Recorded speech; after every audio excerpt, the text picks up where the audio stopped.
Okay, so what's your go-to work from home lunch?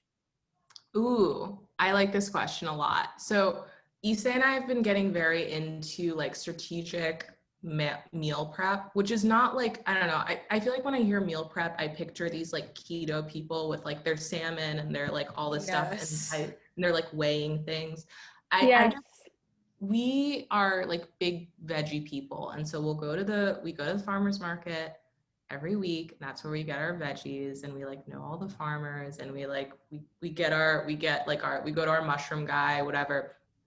And then we'll cook like some of those things. So like if you can get like any like hearty greens or whatever, you can just drop them into boiling water and blanch them for a second and then like take them out and you can freeze them or you can store them in the fridge, whatever. And like then when you're ready to have lunch, all you have to do is like so I'll have like mushrooms and greens and all the stuff that's been like kind of just like par cooked.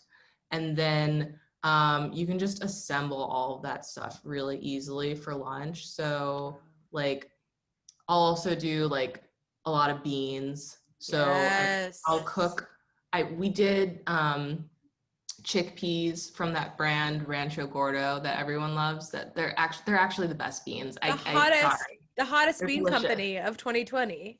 They're so good. Know. So we cooked those chickpeas in just like a broth or something. I don't know. I say we. It was really Issei. I kind of just like. I gotta get me a fucking Issei. Issei, I know. Issei is like. Everyone does. I need a wellness partner. My boyfriend needs to like learn how to fucking blanch some tahini or some shit. Like I'm sick of his shit right now.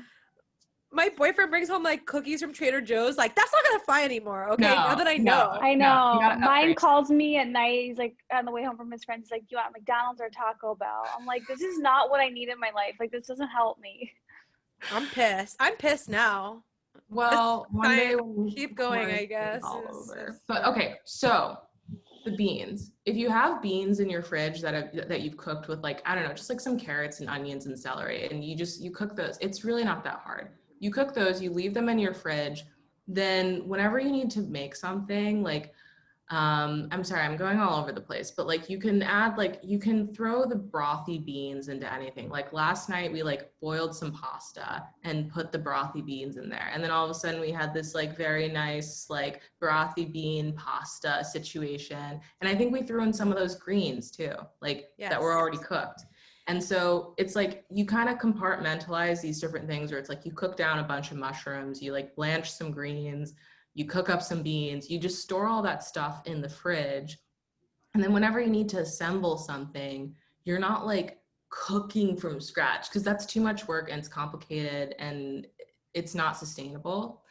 When you're working from home too, like you don't have time to do a 2-hour like make and clean up situation. It's not gonna happen. And I think you're onto something with like greens and beans. Like greens, beans, tomatoes, potato. What was that? Wasn't that it? You guys remember that? Oh my God. It's like triggering something in my mind. Like I know it from somewhere. It's like something's firing. This was a great meme of this woman. Oh yeah. I know what you're talking about. But anyway, that's me. I am that woman. Greens, beans, potatoes. Follow-up question. Yeah. Why do you blanch your greens? Okay, so if it's like a hearty green, like chard or collard greens, or like, you guys are gonna laugh at me for this, but we eat a lot of like dandelion greens. They're very good for you. They're detoxifying. So good for you.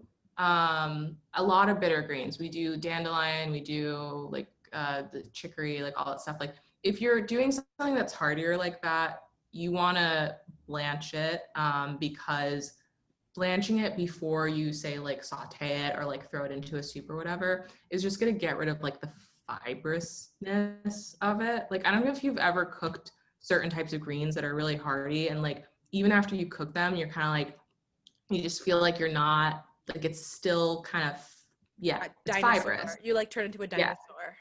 Yeah. So if you blanch them, that solves that. And also it means that like, for example, for lunch, if you want to do something really simple, what I'll also do is just like bring those out to room temp. So like if I know I'm gonna have lunch at 2:00, I'll just like bring out a couple of things from the fridge at like 11:30 or something. By 2:00 they're at room temp, and I just like put them on a plate, and I have this like very nice looking like veggie bowl or something that I did nothing for at all. I'm speechless. And when you talk about blanching your hearty greens, Yeah. and freezing them, are we putting them, because I don't imagine you using a Ziploc. I got to know, how are you freezing them?